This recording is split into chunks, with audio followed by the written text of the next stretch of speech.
Trading മീഡിയയുടെ post market റിപ്പോർട്ടിലേക്ക് എല്ലാവർക്കും സ്വാഗതം.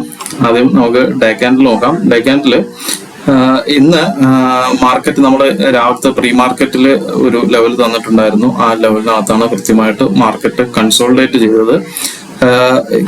ഡേ ക്യാൻഡിൽ നോക്കുകയാണെന്നുണ്ടെങ്കിൽ വലിയൊരു ബൈയിങ് പ്രഷർ വന്ന വലിയൊരു വിക്ക് വന്നിട്ടുള്ള ഒരു ക്യാൻഡിലാണ്. സ്ട്രോങ് ബൈയിങ് പ്രഷർ ആയിരുന്നു ഇന്നത്തെ മാർക്കറ്റിൽ ഉണ്ടായിരുന്നത്. എങ്കിലും റിലയൻസ് അടക്കമുള്ള സ്റ്റോക്കുകളൊക്കെ നെഗറ്റീവിലാണ് ക്ലോസ് ചെയ്തിരിക്കുന്നത്. എന്നിട്ടും നിഫ്റ്റി 50 ചെറിയൊരു പോസിറ്റീവായിട്ട് നല്ല ബൈയിങ് പ്രഷറിലാണ് ക്ലോസ് ചെയ്തിരിക്കുന്നത്. മാർക്കറ്റ് ഏകദേശം അടുത്തൊരു റെസിസ്റ്റൻസ് വരാൻ സാധ്യതയുള്ള ഒരു ഏരിയ എന്ന് പറയുന്നത് നാളത്തെ മാർക്കറ്റിൽ ഏകദേശം 24,400 500-നുള്ളിലൊക്കെ മാർക്കറ്റിൽ നല്ലൊരു സെല്ലിംഗ് പ്രഷർ വരാനുള്ള സാധ്യത ഉണ്ട്. ഈ ഏരിയ ശ്രദ്ധിക്കുക. മാർക്കറ്റ് ഇന്ന് റെസിസ്റ്റൻസ് എടുത്ത് നിന്നത് തന്നെ സ്ട്രോങ് ഒരു റെസിസ്റ്റൻസ് ഏരിയയിലാണ്. 15 മിനിറ്റിന്റെ ചാർട്ട് നോക്കുകയാണെന്നുണ്ടെങ്കിൽ മാർക്കറ്റ് ഇന്നിവിടെ ഓപ്പൺ ചെയ്തതിനു ശേഷം സ്ട്രോങ് ഒരു സെല്ലിംഗ് പ്രഷർ ഉണ്ടായിരുന്നു. നമ്മൾ രാവിലെ മാർക്കറ്റിൽ വാട്സപ്പ് ഗ്രൂപ്പിൽ അപ്ഡേറ്റ് ചെയ്തിട്ടുണ്ടായിരുന്നു. ഈ ഒരു ലെവല് 24,080 ലെവലിലോട്ട് മാർക്കറ്റ് ഇറങ്ങി വരുമെന്ന് പറഞ്ഞിരുന്നു. മാർക്കറ്റ് കൃത്യമായിട്ട് അവിടുന്ന് ഇറങ്ങി വന്നിട്ട് ആ ഒരു ഗ്യാപ്പ് ഫില്ല് ചെയ്തു. ഇന്നലത്തെ ഒരു ഗ്യാപ്പ് ഫില്ല് ചെയ്തിട്ടാണ് മാർക്കറ്റ് പിന്നെ സപ്പോർട്ട് എടുത്ത് തിരിച്ച് ഈ ഭാഗത്തുനിന്ന് കയറിയിട്ടുള്ളത്. ഇന്ന് രാവിലത്തെ ഓപ്പണിംഗ് ടൈം നോക്കിയാൽ തന്നെയും അല്ലെങ്കിൽ അവസാനത്തെ 1 മണിക്കൂറിലൊക്കെ സ്ട്രോങ് ഒരു റെസിസ്റ്റൻസ് ഫീൽ ചെയ്ത ഏരിയ എന്ന് പറയുന്നത് ഈ ഒരു ഏരിയ മാർക്ക് ചെയ്ത് ബാക്കിലോട്ട് നോക്കുകയാണെന്നുണ്ടെങ്കിൽ പ്രീവിയസ് സപ്പോർട്ട് എടുത്തിട്ടുള്ള ഒരു ഏരിയ ആണ്. ഇവിടെ നിന്ന് സപ്പോർട്ട് എടുത്ത് കയറിപ്പോയ ഒരു മാർക്കറ്റാണ്. അതാണ് കഴിഞ്ഞ ആഴ്ചയിൽ ഇവിടെ ഒരു വലിയൊരു ഗ്യാപ് ഡൗൺ വന്നതിന് ശേഷം ഇപ്പം സ്ട്രോങ് റെസിസ്റ്റൻസ് ആയിട്ട് നിൽക്കുന്ന ഏരിയ എന്ന് പറയുന്നത് ഈ ഒരു ലെവലിലാണ്. ഇവിടെ നിന്ന് നാളെ മാർക്കറ്റ് ഒരു ഗ്യാപ്പ് അപ്പ് കിട്ടുകയാണെന്നുണ്ടെങ്കിൽ ഇൻട്രാഡേ ലെവൽസ് നാളത്തെ രാവിലത്തെ പ്രീ മാർക്കറ്റിൽ തരാം. എങ്കിലും മെയിൻ ആയിട്ടുള്ള ലെവൽസ് നോക്കാം. നാളത്തെ മാർക്കറ്റിൽ ഒരു ഗ്യാപ്പ് അപ്പാണ് കിട്ടുന്നതെങ്കിൽ, ഗ്യാപ്പ് അപ്പ് വരികയാണെന്നുണ്ടെങ്കിൽ ഈ ഒരു ലെവല് കൃത്യമായിട്ട് ശ്രദ്ധിക്കുക. ഈ ഒരു ഗ്യാപ്പ് നമുക്ക് ബാക്കി കിടപ്പുണ്ട്. 24,415 മാർക്കറ്റ് മുകളിലോട്ട് കയറുകയാണെന്നുണ്ടെങ്കിൽ 24,415 ഈ ഒരു ഏരിയയിലൊക്കെ ഒരു സെല്ലിംഗ് പ്രഷർ, ഈ ഗ്യാപ്പ് ഫില്ല് ചെയ്തതിന് ശേഷം ഒരു സെല്ലിംഗ് പ്രഷറിനുള്ള സാധ്യതയുണ്ട്.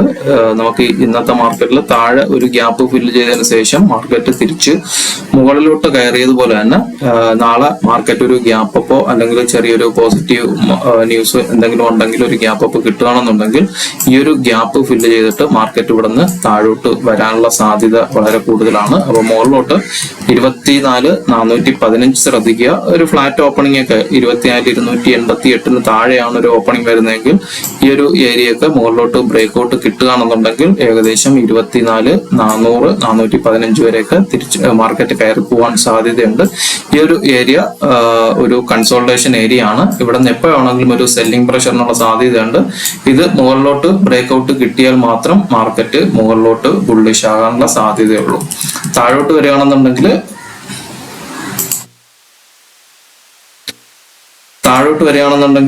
ഈ ഒരു ലെവൽ നോക്കുക. ഇന്ന് മാർക്കറ്റ് ഇവിടെ നിന്ന് ഒരു സെല്ലിംഗ് പ്രഷറിൽ താഴോട്ട് വന്നിട്ട് സപ്പോർട്ട് എടുത്ത ഏരിയ ആണ് 24,150 ഏരിയ. താഴോട്ട് വരികയാണെന്നുണ്ടെങ്കിൽ മാർക്കറ്റ് ഇവിടെ നിന്ന് വീണ്ടും സപ്പോർട്ട് കിട്ടാൻ സാധ്യത വളരെ കൂടുതലാണ്. അപ്പം നാളത്തെ പ്രധാനപ്പെട്ട ലെവൽ എന്ന് പറയുന്നത് മുകളിൽ 24,413 താഴോട്ട് 24,144 പ്രധാനമായിട്ടും ശ്രദ്ധിക്കേണ്ട 2 ലെവൽസ്.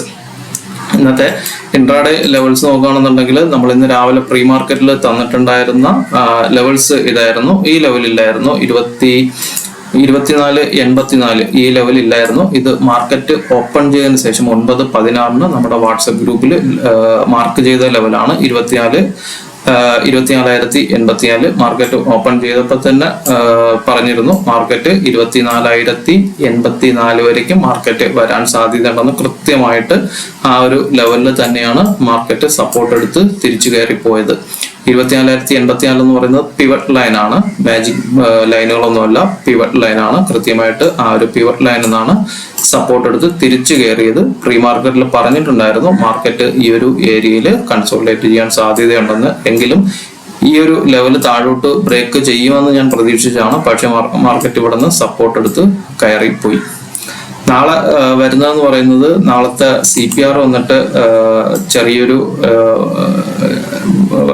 CPR ആണ് 24,192 തൊട്ട് 37 വരെയും ഏകദേശം 40-45 പോയിന്റിനകത്ത് വരുന്ന ഒരു CPR ആണ്. മാർക്കറ്റ് ചിലപ്പോൾ ഇന്ന് കൺസോൾട്ടേഷൻ ആയതുകൊണ്ട് തന്നെ നാളെ ചിലപ്പോൾ മാർക്കറ്റ് ട്രെൻഡിങ്ങിനുള്ള സാധ്യതയുണ്ട്.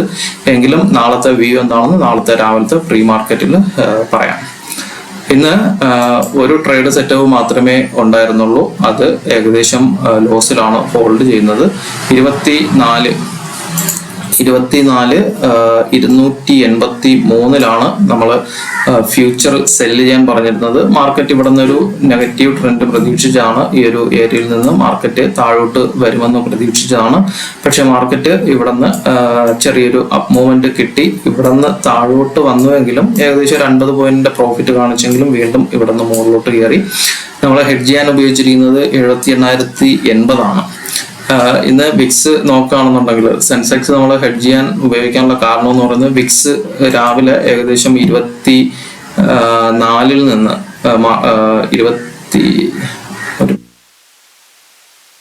24 നിന്ന് ഏകദേശം 18 വരെയൊക്കെ വിക്സ് ഡ്രോപ്പായി. ഇന്ന് എക്സ്പയറി ആയതുകൊണ്ട് തന്നെ ഒരുപാട് പേർക്ക്, കാരണം അർദ്ധ മണിയൊക്കെ തന്നെ നല്ല പ്രീമിയം നിഫ്റ്റിയിലുണ്ടായിരുന്നു. അപ്പം അതൊക്കെ സീറോ ആകേണ്ടതാണ്. അതുകൊണ്ട് തന്നെ നല്ല DK ഉണ്ടായിരുന്നു. നോക്കുകയാണെന്നുണ്ടെങ്കിൽ ഏകദേശം ഇന്ന് 23 നിന്നാണ് 23.37 നിന്നാണ് വിക്സ് ഡ്രോപ്പായി 18.84 വന്നിട്ടുള്ളത്. യുദ്ധത്തിന്റെ ഒരു ഭീതിയൊക്കെ ഒഴിയാൻ സാധ്യത ഉള്ള ന്യൂസുകൾ ആയതുകൊണ്ടാണ് ഇത്രയും വിക്സ് ഡ്രോപ്പ് ആവാനുള്ള കാരണം. അതിനോടൊപ്പം ഇന്ന് എക്സ്പയറി കൂടെ ആയപ്പോഴത്തേക്കും നല്ല DK സംഭവിക്കും. അതുകൊണ്ടാണ് നമ്മൾ സെൻസെക്സിന്റെ CE ഇട്ട് ഹെഡ്ജ് ചെയ്തിട്ടുള്ളത്. ഏകദേശം നമ്മൾ ഫസ്റ്റ് ഒരു ലോട്ട് ഇവിടെ നിന്ന് എടുത്തിട്ടുണ്ട്. 78,800 CE ആണ് 380 രൂപയ്ക്ക് ബൈ ചെയ്തിട്ടുള്ളത്. 24,283 സെല് ചെയ്തിട്ടുണ്ട് ഫ്യൂച്ചർ. ഏകദേശം അടുത്ത് 24,340 വന്നപ്പോഴത്തേക്ക് നമ്മൾ അവിടെ നിന്ന് ഒരു ലോട്ട് കൂടെ ആഡ് ചെയ്തിട്ടുണ്ട്. ഫ്യൂച്ചർ ആഡ് ചെയ്തപ്പോൾ തന്നെ ഓപ്ഷൻസിൽ 78,800 CE 340 രൂപയ്ക്ക് ഒരു ലോട്ട് കൂടെ നമ്മൾ അതിൽ ആഡ് ചെയ്തിട്ടുണ്ട്. മാർക്കറ്റ് താഴെ നാളെ ഒരു ഗ്യാപ് ഡൗൺ വരും എന്നുള്ളൊരു പ്രതീക്ഷയിലാണ് അത് ഹോൾഡ് ചെയ്യുന്നത്. സെൻസെക്സിന്റെ എക്സ്പയറിക്ക് ഇനിയും 2 ദിവസം ഉള്ളത് കൊണ്ട് തന്നെ മാർക്കറ്റ് എന്തായാലും ഈ ഒരു ലെവലിലോട്ട് ടെസ്റ്റിങ്ങിന് വരാൻ സാധ്യത വളരെ കൂടുതലാണ്. ഈ ഒരു ഏരിയയിലോട്ട് നിഫ്റ്റി ഇറങ്ങി വരാൻ സാധ്യത വളരെ കൂടുതലാണ്. എങ്കിലും മറ്റു ടെൻഷൻ ഒന്നുമില്ല. വലിയൊരു ഗ്യാപ്പ് ഇപ്പൊ വന്നാലും നമുക്ക് സെൻസെക്സിൽ ഹെഡ്ജ് ചെയ്തിരിക്കുന്ന 78,800 നല്ല പ്രോഫിറ്റ് കിട്ടും. 2 ലോട്ട് നമ്മൾ ഹോൾഡ് ചെയ്യുന്നുണ്ട്. ഇതായിരുന്നു ഇന്നത്തെ ട്രേഡ് സെറ്റപ്പ്. ഇവിടെ നിന്ന് നമ്മൾ ട്രേഡ് എടുക്കാനുള്ള കാരണം എന്ന് പറയുന്നത് പിവറ്റ് പോയിന്റും പിന്നെ നിഫ്റ്റിയിലുള്ള റെസിസ്റ്റൻസും ആയിരുന്നു. ഇവിടെ നിന്ന് ഈ ഒരു ഏരിയയിൽ നിന്ന് R1 ആണ് ഇവിടെ വരുന്നത്. പിവറ്റ്സിന്റെ ട്രഡീഷണലിലാണ് ഫസ്റ്റ് റെസിസ്റ്റൻസ് വരുന്നത് 24,283. നമ്മൾ ടാർഗറ്റ് വെച്ചിട്ടുള്ളത് R2-വിലാണ് 24,445. പക്ഷെ ഇന്ന് മാർക്കറ്റ് വളരെ പതുക്കെ മുകളിലോട്ട് കയറിയത് കൊണ്ട് തന്നെ കോൾ ഓപ്ഷനിൽ സെൻസെക്സിലൊക്കെ വലുതായിട്ട് പ്രീമിയം കയറിയിട്ടില്ല. അതിനോടൊപ്പം Nifty VIX India VIX drop ആവുകയും ചെയ്തതോടുകൂടി അവിടെ വലിയ DK സംഭവിച്ചിട്ടുണ്ട്.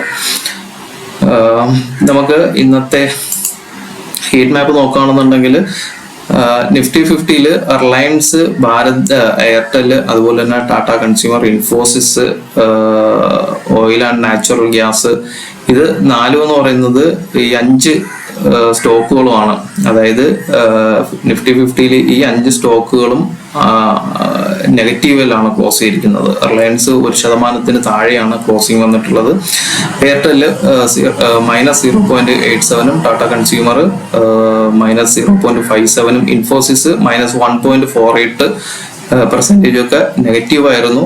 ഇതൊക്കെ ഈ ഒരു 4 സ്റ്റോക്കും കൂടെ റിലയൻസും ഭാരതി എയർടെലും ഇൻഫോസിസും ടാറ്റ കൺസ്യൂമേഴ്സും കൂടെ ഒന്ന് പെർഫോം ചെയ്തിരുന്നുവെങ്കിൽ ഇന്ന് നിഫ്റ്റിയിൽ വലിയ ഷോർട്ട് കവറിംഗ് ഉണ്ടാവാനുള്ള സാധ്യത ഉണ്ടായിരുന്നു.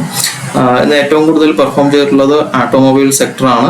ഓട്ടോമൊബൈൽ സെക്ടറിലുള്ള എല്ലാ സ്റ്റോക്കുകളും നന്നായിട്ട് പെർഫോം ചെയ്തിട്ടുണ്ട്. മാരുതി സുസുക്കി ഏകദേശം 2.6%,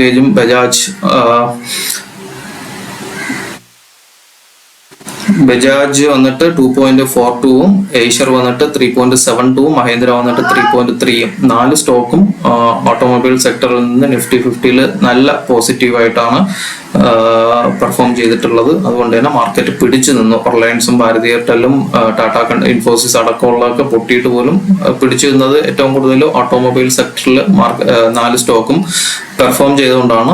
ബാക്കിയെല്ലാം ഓൾമോസ്റ്റ് പെർഫോം ചെയ്തിട്ടുണ്ട്. ഈ 5 സ്റ്റോക്കും മാത്രമാണ് അണ്ടർ പെർഫോം ചെയ്തിട്ടുള്ള സ്റ്റോക്കുകൾ. റിലയൻസും ഭാരതി എയർടെല്ലും ഓയിൽ ആൻഡ് നാച്ചുറൽ ഗ്യാസും ഇൻഫോസിസും ടാറ്റ കൺസ്യൂമേഴ്സും.